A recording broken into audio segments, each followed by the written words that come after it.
Lovely collection of cedars we have through the gardens.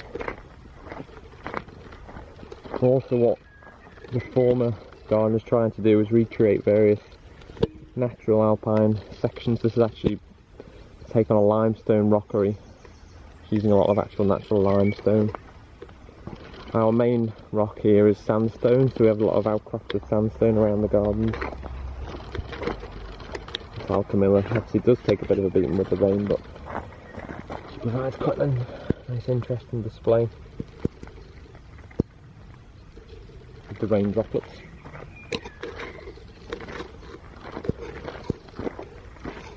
Also, as I mentioned, Tufa Rocks, that area is actually under redevelopment, but actually Tufa Rock is a really good one for alpine to go really well on it. So as you can see, this parasol is actually used for weddings. So although this is the rock garden, it's also the wedding area too. So the team, mainly run by Jane Lemon Parkins, she runs the weddings at Ness.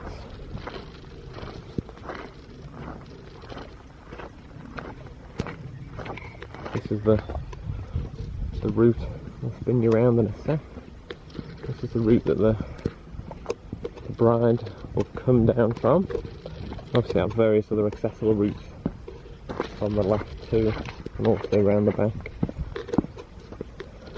It's also used as an overflow space for car parking, but mainly the wedding area. So the bride parks up, walks down,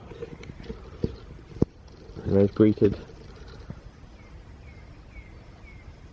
by an awaiting groom or bride and all the guests.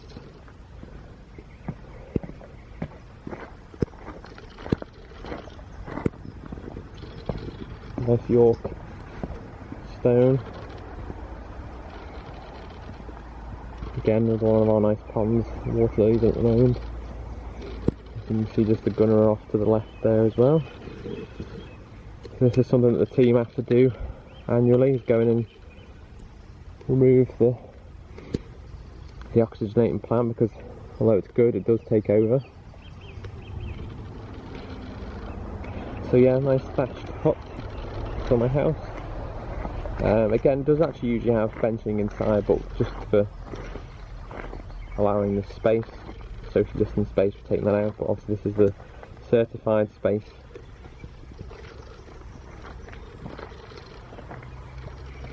So Fred does a good job of keeping this area on its best.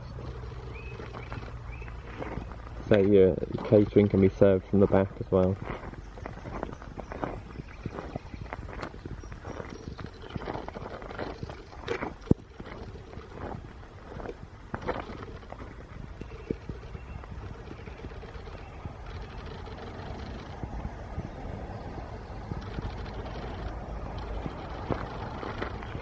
Various obviously stairways that are actually really good for photo opportunities.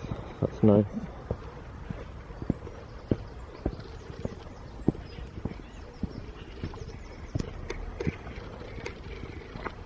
This slope, I don't remember the exact date, was obviously created just to make it a bit more accessible, because the terrace was literally terraced. So there was only really a stepped access way, quite near the main road. Here.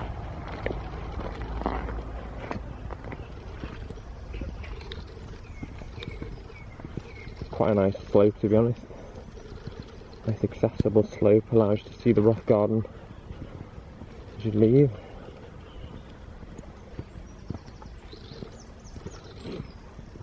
This is the Belvedere Terrace.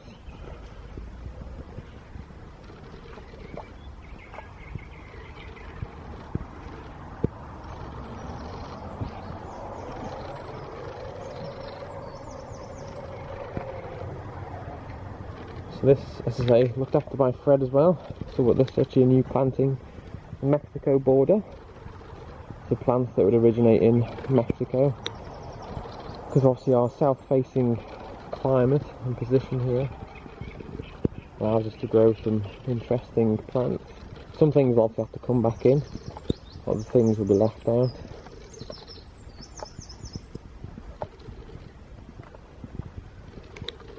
provides, as I say, a really nice snapshot on the way out. You get a nice overview of the rock garden.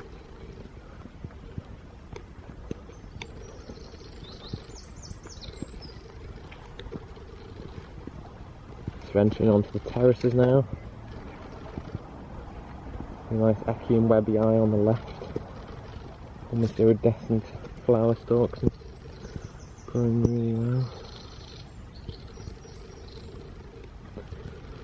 So again, with us being south facing, allows us to grow some really interesting planting.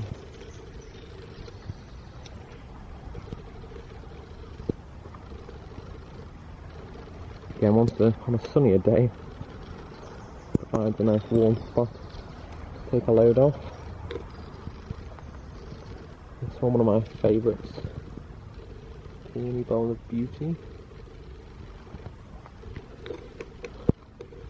Again, one of the projects that Fred did was rewired the terrace wall for the climbers that we have there. One of the favourite crests is Steeper Gigantea. Makes a lovely sound in the wind.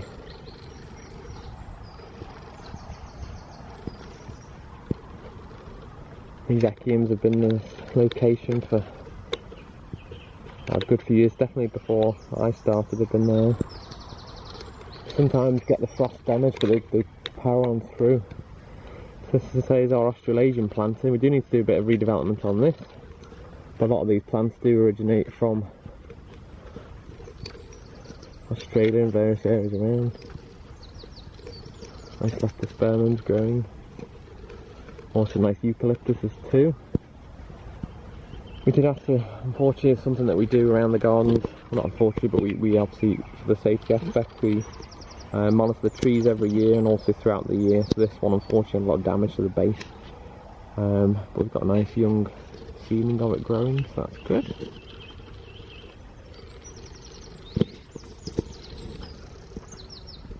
Bees absolutely love this. So this pathway basically leads us back out to the car park, and that completes the tour of Ness.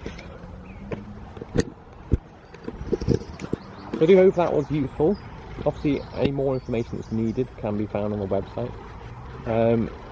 Thank you for joining me on the tour. Hope to see quite a few of you around. Obviously, come say hello. The team are nice and friendly too. Help you out in any way we can.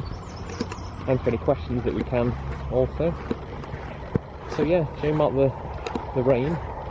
Hopefully you made the most of it. And birds are happy anyway, so that's good. Right, okay, well, it was a pleasure to take you around, and thank you for watching.